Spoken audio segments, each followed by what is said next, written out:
Jemaat Tuhan, kita masuk di dalam doa.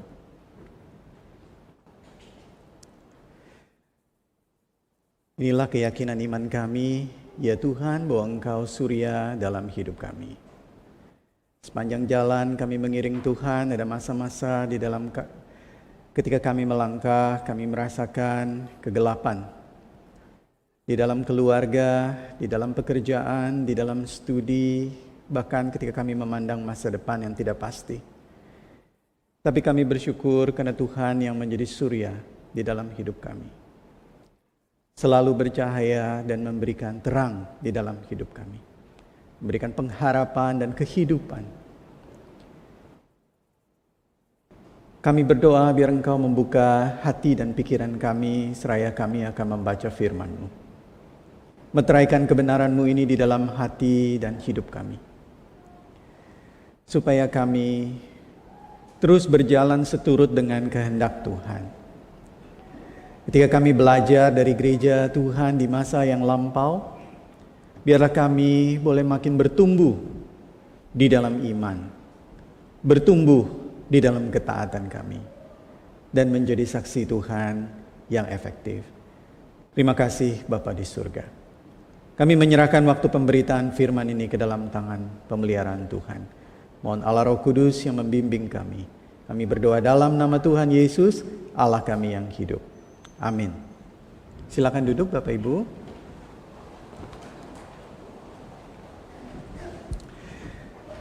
Shalom Bapak Ibu Saudara. Ya, kita bersyukur ya. Kita kembali boleh beribadah kepada Tuhan. Apalagi kita sudah bisa mendengar paduan suara langsung ya. Suaranya bergema memenuhi ruangan ini. Saya terharu sekali. Sudah lama saya tidak mendengar paduan suara bernyanyi ya di gedung gereja.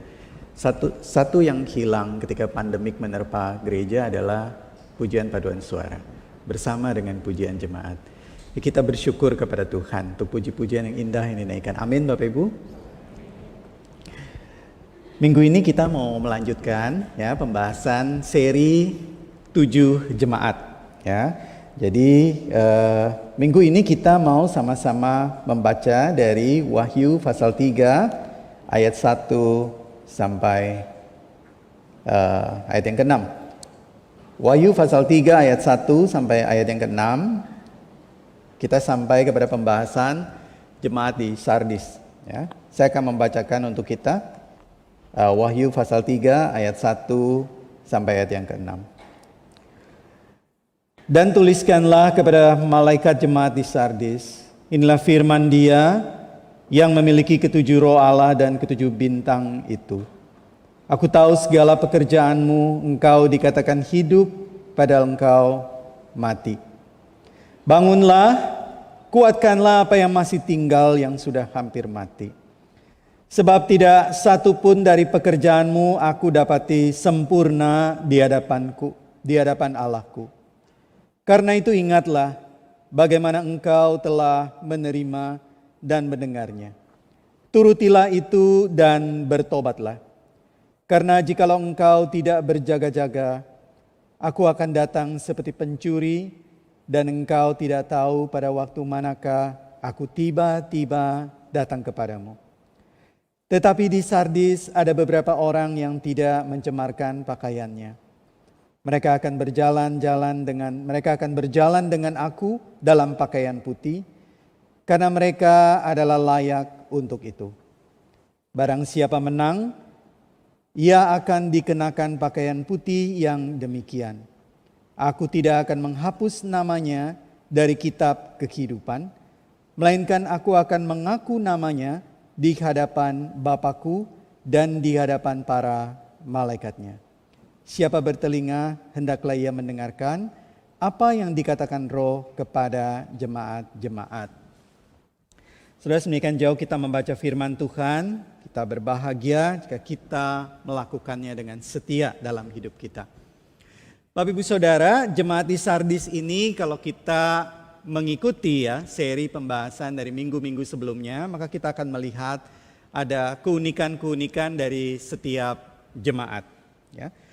Jemaat di Sardis atau dikatakan kota Sardis ini adalah kota yang sangat megah. terletak di Asia Kecil. Nah, kalau istilah sekarang itu disebutnya namanya adalah kota Sart, gitu ya, kota Sart di provinsi Manisa di Turki bagian barat. Kalau Bapak Ibu berkesempatan untuk mengunjungi Turki, gitu ya. Beberapa kali saya lihat ada jemaat juga yang pasang apa itu namanya Instagram ya, gambar-gambar sedang di Turki begitu. Tapi backgroundnya bukan jemaat Sardis sih, begitu ya.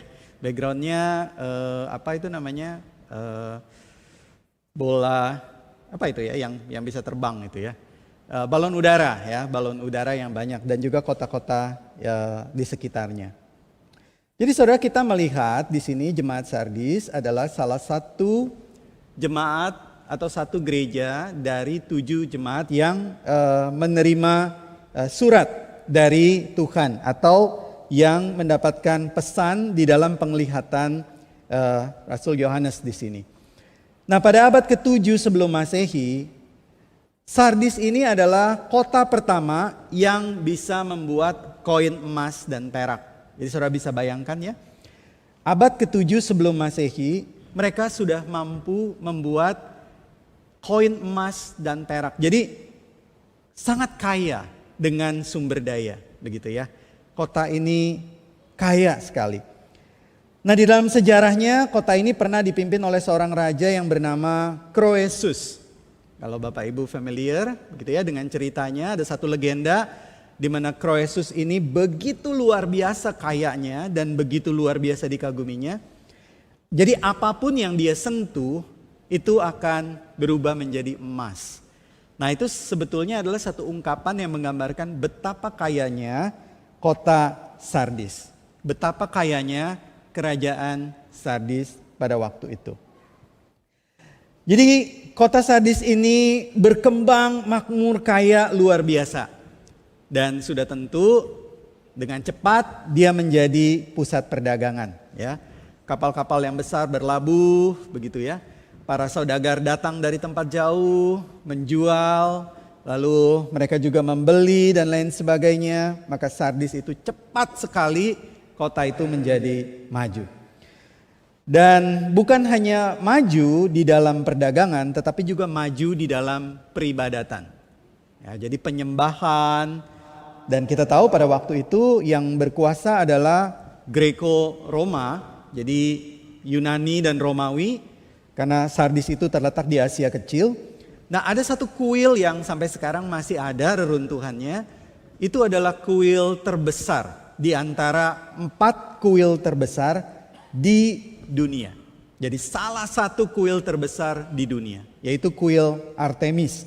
Nah, itu ada di kota Sardis. Dan di kota ini banyak sekali orang-orang Kristen dan orang-orang Yahudi yang sama-sama beribadah kepada Tuhan. Nah, tetapi sekalipun kondisi peribadatannya itu dikatakan megah dalam tanda kutip ya, gedungnya besar, jadi penyembahan berhalanya juga banyak. Tetapi tidak bisa dipastikan kalau menurut sejarahnya siapa yang merintis pertama kali jemaat di Sardis. Nah, kalau kita membaca misalnya melihat dari Kisah Rasul pasal 19 ayat 10, di sana catatan dari Lukas yang mencatat bagaimana perjalanan Rasul Paulus. Nah, di dalam perjalanan misionarisnya yang ketiga, Rasul Paulus di situ dikatakan berkunjung ke penduduk Asia di sana, yaitu orang-orang Yahudi dan orang-orang Yunani, supaya mereka semua mendengarkan firman Tuhan. Nah, beberapa penafsir cukup banyak mereka meyakini bahwa ini adalah termasuk di dalamnya 7 jemaat itu, begitu ya, karena di Asia Kecil dan sekitarnya, dan salah satunya adalah Sardis, dan termasuk pendapat ini didukung juga oleh penafsir misalnya William Hendrickson dan juga Kistemaker begitu. Nah, Bapak Ibu, salah satu pemimpin gereja yang terkenal di Sardis pada waktu itu adalah Polikarpus, dan Polikarpus ini adalah murid dari Rasul Yohanes yang menerima penglihatan ini, begitu ya. Jadi luar biasa sekali kota ini dan jemaat ini. Dan Polikarpus pun memimpin dengan sangat saleh. Jemaat itu dipimpin dengan sangat baik. Nah, tetapi di tengah kemakmuran, di tengah kekayaan, di tengah-tengah kehidupan peribadatan yang kelihatannya sangat religius. Jemaat di Sardis ini hidupnya itu sebetulnya penuh dengan sinkretisme. Ya. Sinkretisme itu adalah percampuran penyembahan. Jadi katanya dia menyembah atau mengikut Tuhan Yesus, tetapi di dalam praktek sehari-harinya dia juga menyembah dewa-dewa tertentu, misalnya begitu ya. Katanya dia sungguh-sungguh anak Tuhan, tetapi di dalam kehidupan sehari-harinya dia juga menyimpan jimat-jimat dan lain sebagainya. Dan itu yang dilakukan oleh jemaat Sardis. Dan nilai-nilai sekuler, nilai-nilai pola kehidupan Yunani, Romawi pada waktu itu ya, yang sangat meninggikan pencapaian. Karena orang-orang Yunani, orang-orang Romawi itu sangat meninggikan kecepatan, kekuatan, kemuliaan, jadi glory. Kalau mereka bisa conquer sesuatu, atau mereka bisa achieve sesuatu, itu betul-betul tinggi sekali nilainya. Jadi makanya patung-patung pahatannya itu bentuknya itu betul-betul badannya itu kira-kira seperti orang yang baru keluar dari fitness, kira-kira begitu ya. Jadi ototnya semua ditunjukkan. Jadi benar-benar physical. Betul-betul semua yang bisa didapat oleh kehidupan, kira-kira begitu. Nah, itulah nilai yang sangat dijunjung tinggi oleh orang-orang Yunani, orang-orang Romawi pada waktu itu. Dan nilai-nilai itu masuk ke dalam kehidupan jemaat Sardis. Dan itulah sebabnya Tuhan berkata di ayat yang pertama, "Aku tahu segala pekerjaanmu, engkau dikatakan hidup, padahal sebetulnya engkau mati." Ya. Saudara, apa maksudnya dikatakan hidup tetapi sebetulnya mati?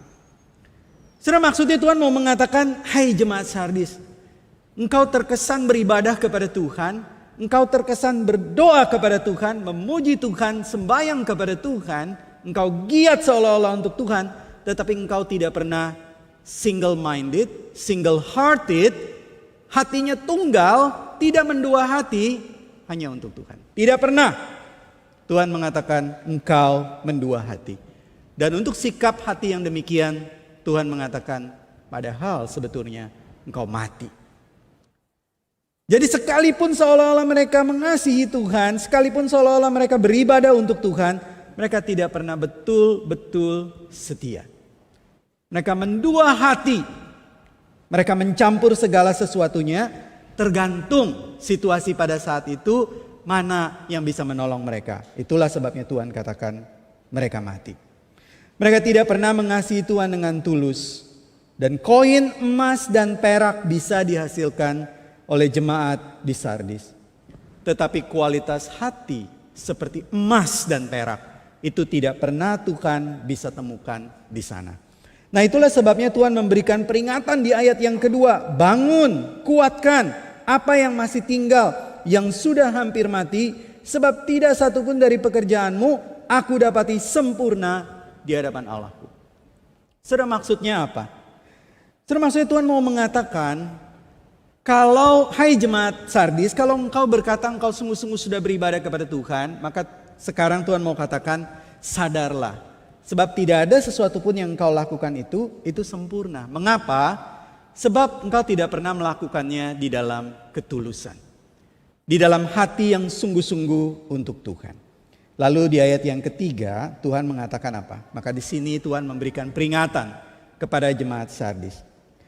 Karena jika engkau tidak berjaga-jaga, aku akan datang seperti pencuri, dan engkau tidak tahu pada waktu manakah aku tiba-tiba datang kepadamu. Bapak Ibu Saudara, apa maksud Tuhan mengatakan seperti ini? Tuhan ingin mengatakan, hai jemaat Sardis, hai gereja di Sardis, kalau engkau tidak sungguh-sungguh mengasihi Tuhan dan mengikut Tuhan sepenuh hati, maka aku akan datang seperti pencuri, engkau tidak tahu kapan aku datang. Maksudnya Tuhan mau mengatakan, aku akan melakukan penghakiman kepadamu. Saudara, kadang-kadang kita berpikir bahwa kita sudah ada dalam gereja, maka Tuhan tidak akan menilai lagi iman kita. Atau Tuhan tidak akan menilai lagi apakah kita setia di hadapan Tuhan, apakah kita akan sungguh-sungguh melayani Tuhan atau tidak. Tidak, sebaliknya. Saudara, pengadilan Tuhan justru dimulai dari rumahnya sendiri. Yaitu ia menimbang kita. Bukan supaya kita diselamatkan atau tidak, bukan. Tetapi ia menimbang apakah hati kita sungguh-sungguh kepada Tuhan atau tidak. Bapak Ibu Saudara, teguran untuk jemaat Sardis itu adalah teguran Tuhan yang tajam, teguran yang keras. Jadi Tuhan menuntut pertanggungjawaban dari jemaat ini. Saudara, izinkan saya bertanya kepada kita. Dalam hal apa kita juga mendua hati kepada Tuhan? Seperti jemaat Sardis. Apakah dalam hal pemberitaan firman Tuhan seperti yang saya lakukan, begitu ya? Apakah di dalam hal pemberitaan firman Tuhan ada bagian-bagian yang mulai dikompromikan? Padahal firman Tuhan harus disampaikan dengan setia. Atau mungkin di dalam hidup kita adakah nilai-nilai iman dan integritas Kristen yang mulai kita kesampingkan? Kenapa? Karena ada berbagai tekanan di dalam pekerjaan kita, di dalam bisnis kita. Tuntutan-tuntutan di dalam situasi kita yang kejepit, misalnya begitu. Atau mungkin di dalam keluarga kita ketika kita sedang bergumul. Misalnya anak-anak kita sedang musim ujian dan kita berkata, Pak Yudi nggak apa-apa lah, nggak ibadah dulu buat anak-anak. Nggak apa-apa lah anak-anak nggak baca Alkitab dulu. Kan sedang mau E-level, mau O-level, atau mau PSLI misalnya begitu ya. Tapi saya rasa di GPO semua jemaat membawa anaknya ibadah ke gereja ya. Amin Bapak Ibu. Kurang yakin jawabnya ya. Bapak Ibu Saudara, ada loh orang tua yang seperti itu. Ada, dia bisa mengatakan, udahlah gak usah ke gereja dulu. Kamu tuh PR-nya banyak. Sudah berapa lama sih anak kita beribadah kepada Tuhan kalau di gereja? Paling lama juga 2 jam. Ya, lebih lama sedikit dia yang bosen. Begitu. Dan 2 jam itu tidak akan mempengaruhi terlalu besar sebetulnya secara akademisnya. Malah 2 jam itu akan memberikan kekuatan kepada dia. Untuk bisa melihat bahwa Allah itu hadir di dalam perjalanan akademisnya. Bahkan dari usia yang masih sangat muda. Tapi ada orang tua yang seperti itu. Tapi tidak di GPO ya. Bapak Ibu Saudara, ini menjadi teguran buat kita. Tuhan menegur jemaat di Sardis. Jangan mendua hati. Termasuk jika dalam situasi yang sedang tidak mudah. Dan itu juga teguran Tuhan untuk kita. Bapak Ibu Saudara, Tuhan mengingatkan apa? Dia akan menimbang kita. Dia akan menimbang kita di neracanya itu. Setelah Tuhan memberikan teguran kepada jemaat di Sardis, maka Tuhan memberikan janji. Ya, ada janji, dia Tuhan yang baik. Dia menegur, tapi dia tidak menghancurkan. Dia memulihkan dan memberikan janji. Ayat yang keempat, di sana dikatakan apa? Di Sardis ada beberapa orang yang tidak mencemarkan pakaiannya. Mereka akan berjalan dengan aku dalam pakaian putih, karena mereka adalah layak untuk itu. Barang siapa menang, dia akan dikenakan pakaian putih yang demikian. Aku tidak akan menghapus namanya dari kitab kehidupan, melainkan aku akan mengaku namanya di hadapan Bapakku dan di hadapan para malaikatnya. Bapak Ibu Saudara, penting sekali untuk kita melihat bahwa jemaat ini sebetulnya waktu mereka menerima surat itu, mereka juga sebenarnya sedang berada di dalam aniaya. Jadi 2 hal yang membuat iman dari jemaat Sardis itu goyah adalah yang pertama, kenyamanan pada waktu itu. Kenyamanan apa? Karena Sardis itu adalah kota yang makmur. Mereka mau beli apa, mau bagaimana, mau melakukan apa, bisa begitu. Tapi juga yang kedua, sekalipun di tengah-tengah kemakmuran, maka ada tuntutan yang kedua, yaitu apa? Penindasan. Kalau kamu mau nyaman, boleh tinggalkan imanmu. Ikuti cara hidup kami. Sembah Kaisar. Sembah Kaisar. Kira-kira begitu. Kalau tidak mau apa? Hukuman mati, disiksa. Begitu ya. Diambil rumahnya, mereka dilempar keluar dan lain sebagainya. Nah, 2 hal ini yang betul-betul membuat jemaat di Sardis itu bergumul bersama dengan jemaat-jemaat yang lainnya pada waktu itu. Tetapi Tuhan mengatakan, dia memberikan janji. Kalau engkau setia berjalan bersama dengan aku, kau akan kupakaikan pakaian putih. Kalau engkau setia memegang imanmu sampai akhir, maka aku akan mengakui engkau. Manusia akan menolak engkau, tapi aku, kata Tuhan Yesus, aku akan mengakui engkau selama-lamanya.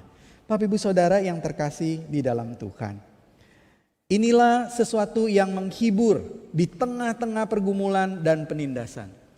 Tuhan mengakui orang yang setia. Saudara, tetangga kita, kolega kita, teman kita, itu biasanya bisa melihat dari luar kita. Tetapi hanya satu yang bisa melihat sampai ke dalam hati kita, yaitu Tuhan. Dan Dia tahu apakah kita sungguh-sungguh setia kepadanya atau tidak. Sudah dikatakan pakaian putih di sana. Itu adalah lambang kesetiaan, lambang ketulusan hati. Dan Tuhan katakan, Tuhan berikan jaminan keselamatan di dalam bentuk pengakuan. So dalam 2 Timotius pasal 2 ayat 19 dikatakan Tuhan mengenal siapa kepunyaannya. Kita diselamatkan bukan karena apa yang kita bisa berikan untuk Tuhan, bukan. Kita diselamatkan bukan karena perbuatan baik kita. Tapi kita diselamatkan karena kasih karunia Tuhan. Ini adalah pengakuan Tuhan sendiri atas diri dan hidup kita. Firman Tuhan mengatakan Dia mengenal siapa yang jadi kepunyaannya itu. Saudara, keselamatan yang Tuhan karuniakan sekalipun itu bersifat kekal, itu harus selalu diikuti dan dijalani dengan takut dan gentar. Kalau Tuhan sudah karuniakan keselamatan kepada kita, maka Tuhan mau kita menggenggam itu erat-erat di dalam hidup kita. Tuhan mau kita mengerjakannya dengan sungguh-sungguh. Dan inilah yang Tuhan minta kepada jemaat di Sardis. Maka Tuhan minta mereka untuk bertobat. Bertobatlah, bangunlah, sadarlah, dan berjalanlah bersama dengan Tuhan. Saya suka sekali ungkapan itu. Undangan dari Tuhan, Tuhan katakan Dia akan berjalan bersama dengan aku. Saudara, bukankah itu indah sekali kalau Tuhan mengundang kita berjalan bersama dengan Dia? Ya, bukan koin emas dan perak yang Tuhan inginkan dari hidup kita sebetulnya. Tetapi yang Tuhan inginkan adalah hati yang sungguh-sungguh, sepenuhnya mengasihi Tuhan dan berjalan bersama Dia dengan setia sampai akhir hidup kita. Nah, saudara, panggilan ini juga adalah panggilan untuk setiap kita. Panggilan untuk taat, panggilan untuk setia. Bapak Ibu Saudara, saya beberapa waktu yang lalu mendapatkan satu kesempatan menemani seseorang, begitu ya, orang jemaat untuk kita lihat-lihat diamond atau berlian. Nah, ini saya tidak pernah melakukan itu ya. Karena ya ngapain juga begitu ya. Kalau udah dekat lihat begitu ya, lihat angkanya kepala agak pusing begitu. Kenapa? Karena nolnya banyak begitu. Sudah bingung begitu kan ya. Tapi kadang-kadang kalau dari jauh dilihat-lihat bling begitu ya, itu apa sih begitu ya? Karena biasa bling begitu, oh itu lampu begitu. Ini bukan lampu, ini lain katanya. Ini diamond. Udah ikut aja lihat, ya udah saya ikut lihat. Nah, saya kan orangnya suka mau tahu begitu ya. Jadi banyak nanya saya gitu. Jadi saya banyak nanya sama yang jaga ini, yang tukangnya ini. Saya tanya, ini diamond ini bagaimana jadi cara mengukurnya, kualitasnya begitu ya. Soalnya kalau saya lihat itu dia putih begitu kayak kristal begitu kan. Saya nggak bisa ini bedakan ini diamond ini dengan batu-batu yang lain begitu. Terus dia tersenyum begitu. Yang penjaganya dia bilang memang nggak bisa begitu. Ini harus terlatih katanya. Matanya terlatih begitu. Oh, kalau saya matanya terlatih baca Alkitab, saya bilang begitu ya. Ini bukan baca diamond begitu. Oh, ini ada alatnya untuk mengeceknya katanya. Oh, begitu ya. Iya. Nah, terus dia bilang juga ada beberapa hal yang perlu diperhatikan. Nah, dia tunjukkan itu batu yang lain yang bukan diamond ya. Jadi disandingkan begitu ya. Ini jadi ada diamondnya begitu. Lalu di sampingnya ada batu yang lain, kristal yang lain. Waduh, Bapak Ibu, saya waktu melihat itu, kalau ditutup matanya tuh diputer-puter begitu ya. Suruh tebak lagi yang mana diamondnya. Saya nggak bisa tebak begitu. Mirip sekali. Tapi terus dia bilang, yang batu biasa ini, yang kristal biasa, paling 100 sampai 200 dolar. Paling saya bilang gitu ya. Itu aja udah lumayan gitu kan. Terus dia bilang, tapi kalau diamond ini bisa 1.000 sampai 2.000 dolar lebih katanya. Waduh, bedanya jauh sekali. Nah terus dia bilang, katanya ada beberapa hal yang mempengaruhi diamond itu. Ya, ada beberapa hal. Katanya ada 4 C begitu. 4 C yang menentukan. Ini kata penjaganya ya. C yang pertama adalah karat. Karat ini maksudnya apa? Karat ini maksudnya adalah density atau beratnya begitu. Diamondnya ini beratnya berapa karat begitu ya. Jadi ada yang 0,7, 0,8 saya nggak ingat dah begitu ya. Ada yang 1, ada yang berapa begitu. Nah yang C yang kedua adalah cut katanya. Cut, potongannya katanya. Ternyata dia harus dipotong sedemikian rupa, Bapak Ibu, supaya ketika cahaya itu masuk, katanya ya, itu maksimal begitu. Dia bisa menangkap pantulan cahaya itu dan dia bisa merefleksikannya dengan indah katanya. Jadi tidak boleh terlalu lonjong, tidak boleh terlalu lebar, kira-kira begitu. Saya kayak tahu aja ya, gitu ya. Nah ini dikasih tahu sama dia, begitu. Nah yang ketiga, dia mengatakan clarity. Yang ketiga clarity. Jadi harus jernih katanya. Jadi kalau dilihat diamondnya itu jernih, gitu. Senang sekali melihatnya. Ya. Dan yang keempat itu adalah color, warnanya. Dan yang paling baik itu adalah yang tidak ada warnanya atau dikatakan colorless. Wah saya baru tahu ternyata dia mengatakan, Pak ini juga ada gradingnya katanya colornya itu. Jadi ada huruf-hurufnya begitu ya. Jadi D, E, F begitu. Makin dia tidak ada warnanya katanya, nah itu makin bernilai harganya begitu. Jadi ternyata walaupun bentuknya besar, tetapi kalau colornya itu tidak jernih, itu juga kurang baik katanya begitu. Nah terus si yang di sebelah saya ini, bapak ini dia bilang, kalau sama saya mah bukan 4C, tambah 1 5C katanya gitu. Apa Pak yang kelima? Cuan katanya. Ya, duitnya maksudnya dia bilang begitu. Soalnya kalau nggak ada cuannya nggak bisa. Ya saya sih mengaminkan saja ya Bapak Ibu ya. Bapak Ibu Saudara ini maksudnya apa? Dengan semua diamond ini. Nah terus saya bilang, tapi kalau lihat begini saya terus terang tidak bisa membedakan. Gimana sih caranya? Lagi pula dia putih begitu saja. Maksud saya ya nggak ada spesialnya begitu sebenarnya ya. Cuma putih begitu aja. Nah, lalu si penjaganya ini mengatakan, Pak coba kemari sebentar. Lalu dia ambil alat teropongnya itu. Lalu dia taruh di atas diamondnya itu. Lalu dia minta saya melihat ke dalam. Begitu. Pak coba lihat ke dalam. Begitu. Ada apa? Saya penasaran ya, saya lihat ke dalam begitu. Wah saya kaget Bapak Ibu Saudara. Ada bintang di dalamnya. Ada bintang bersinar begitu. Terus diangkat lagi saya lihat. Nggak ada, bintangnya hilang. Kalau lihat diamondnya saja begitu. Terus dipasang lagi, lalu saya lihat lagi ada bintangnya. Bintang yang bercahaya indah sekali. Bapak Ibu Saudara, lalu si penjaga itu mengatakan, ini yang membuktikan bahwa diamond itu asli, dia bilang begitu. Harus dicek dengan teropong ini, dia bilang. Oh begitu ya. Lalu tiba-tiba saya termenung. Tuhan, kalau Tuhan meneropong hati saya, Tuhan akan melihat bintang itu enggak ya? Jangan-jangan dari luar saya bilang saya diamond. Tapi sebetulnya waktu Tuhan meneropong hati saya, tidak ada kesetiaan di dalamnya. Bapak Ibu Saudara, kalau Tuhan meneropong hati kita seperti si tukang itu dia meneropong diamond itu, apakah Tuhan akan mendapati kesetiaan di dalamnya? Apakah Tuhan akan mendapati ketulusan di dalamnya? Itu yang Tuhan cari di jemaat Sardis. Dan itu yang Tuhan cari di dalam hidup kita. Sudah apa yang dalam hidup ini yang menarik hati kita tidak setia kepada Tuhan? Biarlah kita datang kepada Tuhan untuk merefleksi dan melihat hati kita di hadapan Tuhan. Waktu dia memandang hati kita sampai jauh ke dalam hati kita, apakah dia melihat cahayanya itu di dalam hati kita? Tuhan, hatiku ini untuk Tuhan.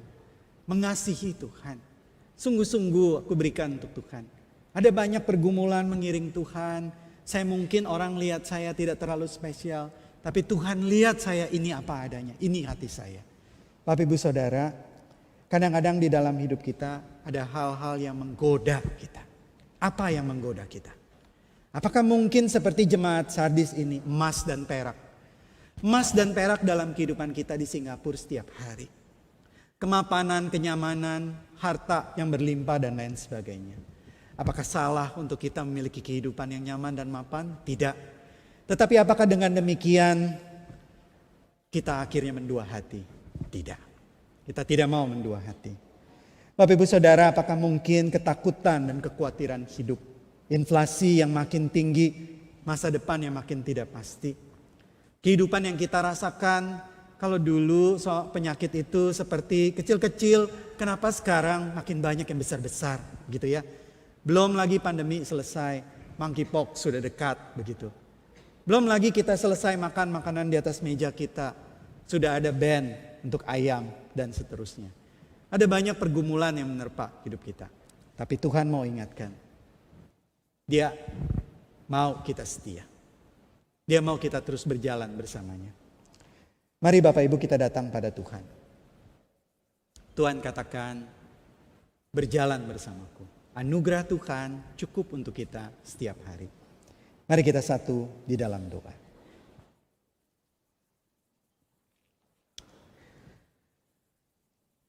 Ya Tuhan Allah kami, Engkau yang adalah pemilik gereja, bukan hanya pemilik ketujuh jemaat itu, tapi juga pemilik hidup kami, hati kami masing-masing. Suatu saat jika Tuhan meneropong hati kami yang paling dalam, sungguh Tuhan kami rindukan Engkau mendapati ada cahaya kesetiaan di dalamnya. Jangan sampai ketika Tuhan melihat hati kami yang paling dalam dan Tuhan tidak mendapati apa-apa di dalamnya, tetapi kekosongan dan sampah kepalsuan. Jangan sampai ketika Tuhan meneropong hati kami yang paling dalam, ternyata Tuhan hanya mendapati sesuatu yang tidak ada nilainya. Bertahun-tahun kami memuji Tuhan. Bertahun-tahun kami meninggikan Tuhan, melayani Tuhan. Jangan sampai teguran Tuhan kepada jemaat di Sardis itu juga jatuh ke atas kami. Kelihatannya kami hidup di luar, tetapi sebetulnya di dalam hati kami Tuhan katakan kami mati. Kami tidak mau seperti itu. Oleh karena itu sore hari ini kami membuka hati kami di hadapan Tuhan. Engkau yang lihat di dalamnya kekhawatiran kami, ketakutan kami, pergumulan kami. Tuhan kami letakkan di tangan Tuhan. Ketika hati kami berkali-kali tergoda untuk mendua hati dan tidak mengiring Tuhan dengan setia. Ketika dosa menggoda kami, Tuhan kami letakkan di tangan Tuhan. Mampukanlah kami untuk berjalan bersama dengan Tuhan. Undangan-Mu ini, itu adalah satu undangan yang menguatkan hidup kami. Sebab kami tahu, jika kami berjalan bersama dengan Tuhan di sepanjang hidup kami, maka itulah yang paling indah. Itulah yang paling bernilai dalam hidup kami. Sehingga suatu saat kami bertemu muka dengan Tuhan. Dan Engkau mendapati di dalam hati kami. Kau melihat adanya kesetiaan, kesungguhan, dan ketulusan. Maka Tuhan pun akan mengakui kami di hadapan Bapa. Kami bersyukur kepadamu.